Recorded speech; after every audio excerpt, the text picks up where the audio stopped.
What's up guys, welcome to DC Explores. So I thought I'll shoot the second part of the video outdoors, and there's a nearby beach to my place. So I've just come to this beach. It's very pretty, and as the temperatures have started going higher, I have been coming here almost like every other day. Like I like to take an evening walk, so I just come here, and I just thought I'll share the view before I get started with the video. Look at it. And yeah, in today's video we're gonna talk about the documents, especially once you get an invite, what documents are required and how the process goes ahead. I'm gonna talk about all of that in this video. So guys, if you haven't watched the first part of the video about what is the PR process and how you get the application started, I recommend you all to watch that first. You'll be seeing an information button right now on the screen. You can click that or check the description for the link. So now that I've got a little bit comfortable on the beach, let's talk about the documents that are needed or the steps that you need to do once you get an invite. So firstly, once you get an invite, you have a 90 days window, that is 3 months, to upload all the documents on the website under your profile. And if you don't do so, your application will be rejected by default. So make sure that you have certain documents ready like quickly, and upload it like as soon as possible. Talking about the documents, the ones which we had declared earlier while filing the application, along with that we'll require additional some documents. We'll talk about the list of the documents in this video, starting with the WES evaluation, that is your ECA, and then the next one would be your language proficiency. In my case I had given IELTS, so I need to upload that document. And third would be the proof of funds, which is the amount which you had declared in the application. It can fluctuate a little bit, but you need to show an amount close to what you had declared. That would be good. So this is one of the major reasons why an application gets rejected, because of proof of funds.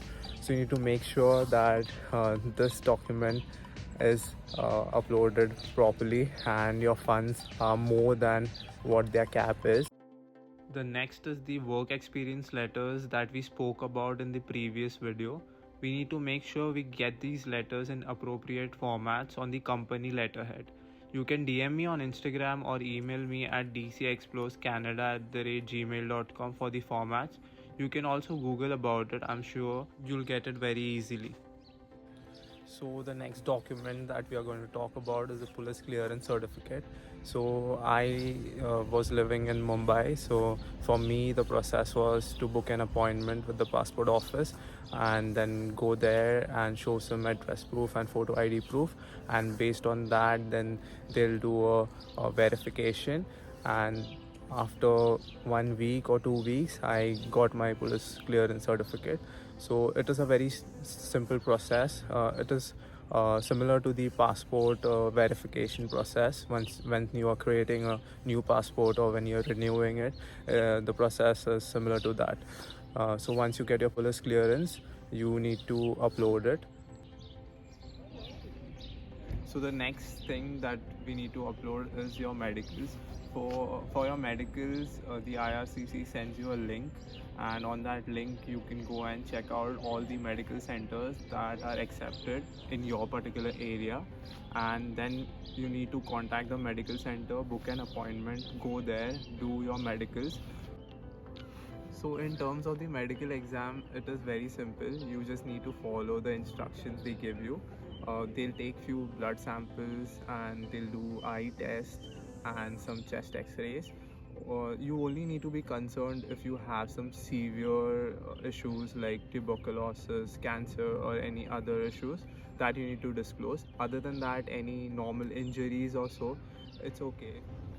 So once you have booked your appointment at the medical center, you need to plan your day for your appointment, as it might take 3 to 4 hours at the medical center. This might totally depend on the area you live in.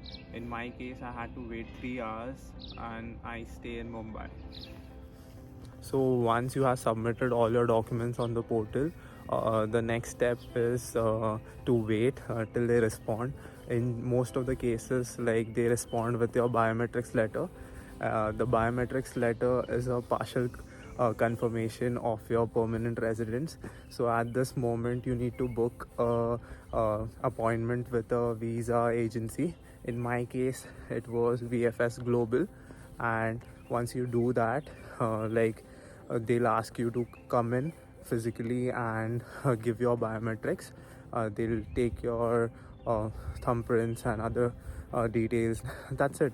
Then once you submit that, then the next thing that they might ask you is for your passport stamping. And your passport stamping is the most exciting part, as it confirms your permanent resident, and at this moment you are the happiest person. And the process is simple for passport stamping. So for the passport stamping, you don't need to do much. The VFS Global works very smoothly. They take care of taking your passport and delivering it to you after stamping. So in COVID times, for me, they had picked up my passport from my place and they delivered it to me after stamping. So in India, it goes to Delhi for stamping, and it took around 14 days for me, and I live in Mumbai. So that's how it was for me. And once I got the visa stamped, it has the date, like the COPR. It's called a confirmation of permanent resident visa, and that is valid for that particular span. So you need to visit Canada under that span. If you don't, then it expires and your permanent residence can go void. An important tip in case you face any issues or questions regarding any change in your application, like for example, if you have changes in your family count, it could be that you get married or have a kid. In that case, there's a web form which you have to submit on the IRCC website. You can mention the details and they normally respond back between 1 to 2 weeks based on the type of query and the load. You don't need to panic at this state. Mention everything in this web form if required. IRCC will ask you for certain documents and for the next steps based on your case.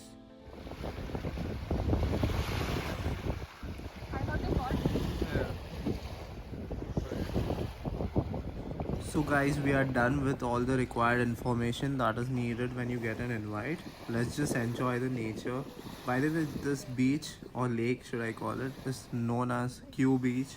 And if you walk further towards the CN Tower side, you'll reach Woodbine Beach.